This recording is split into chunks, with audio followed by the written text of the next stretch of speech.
Howdy folks, I wanted to make a video today to talk about what's been going on.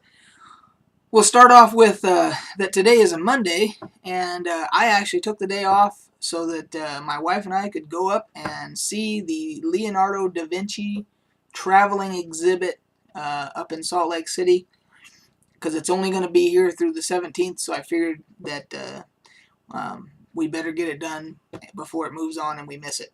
So if you're any kind of a fan of history or science, geniuses, any of that stuff, or art, or just Da Vinci himself, when it comes to your city, you shouldn't miss it, because it's got, the exhibit has, it has reproductions of a lot of the things that he designed in his sketches and so forth. A lot of the military stuff he designed, musical instruments, you name it. Industrial, tools, everything that you could think of.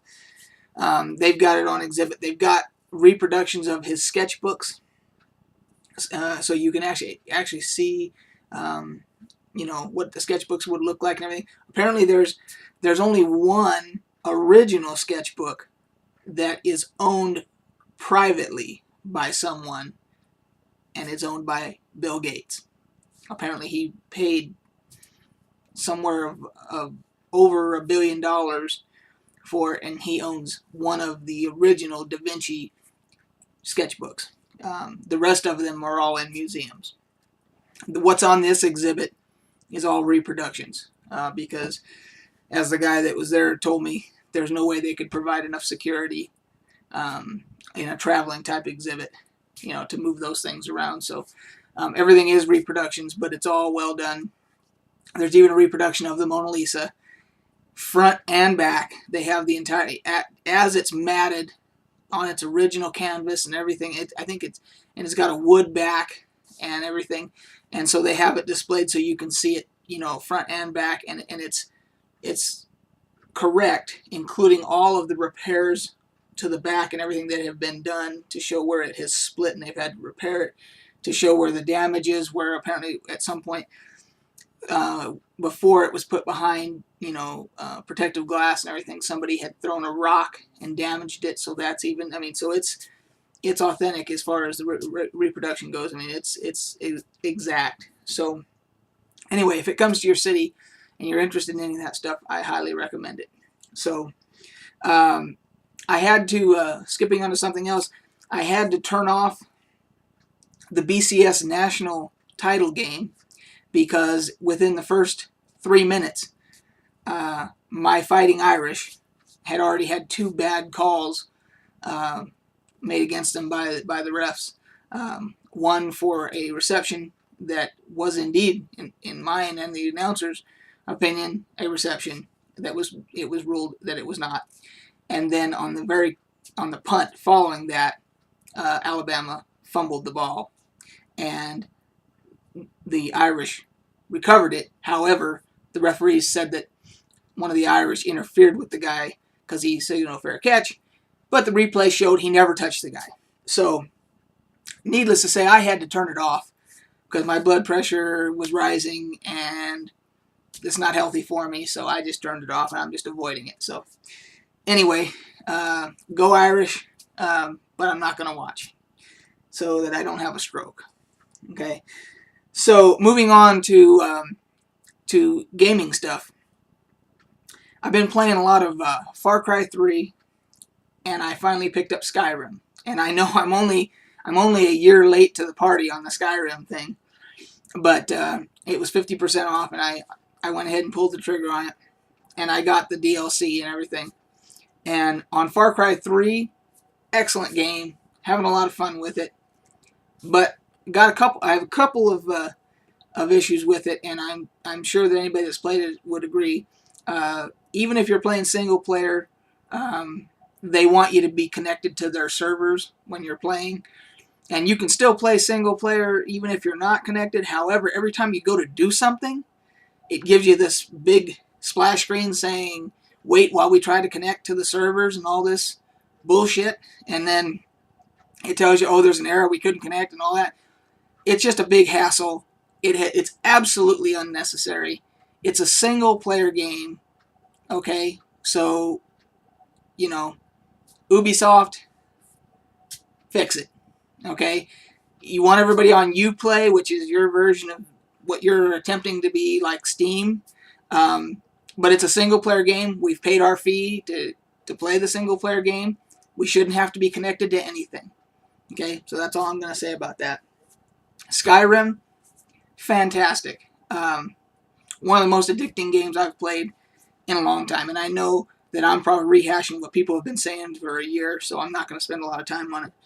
Needless to say, from an old school RPG guy, D&D guy, you name it, it's like the game was made with me in mind. I mean, I got no complaints at this point. So, on another note, after we saw the Da Vinci Code, excuse me, the Da Vinci Code, after we saw the Da Vinci Exhibit today, we went to one of my favorite places, our favorite places for dinner, the Bohemian Brewery here in Midvale, Utah.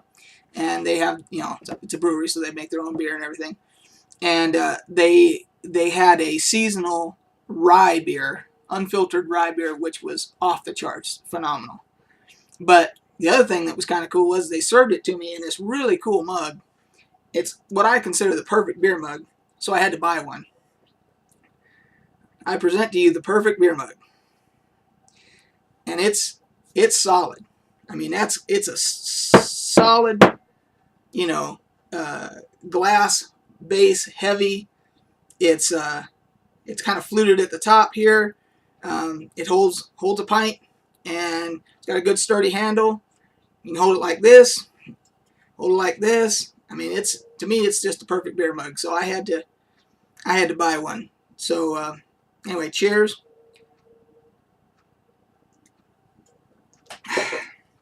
And the last thing I wanted to talk about was I always like to show an item from my collection when we do these videos.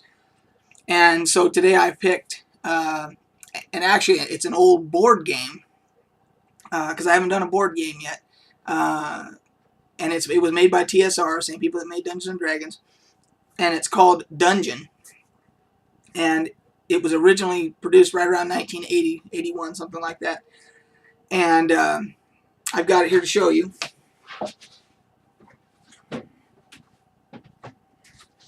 So this is the cover.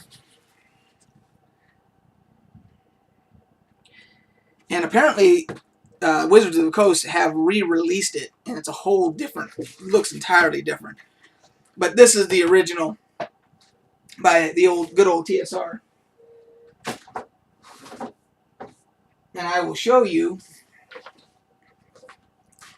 what the board looks like.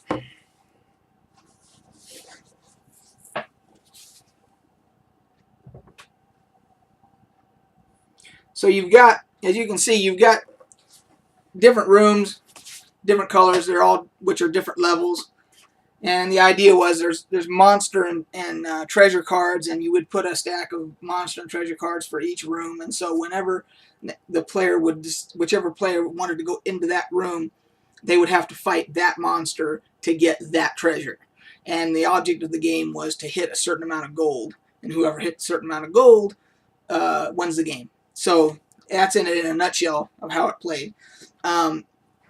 It's a lot of fun if you got 3 or 4 people, you're sitting around and you want to kill a couple of hours, and you're in any way, shape, or form a gamer, especially if you play D&D or anything like that.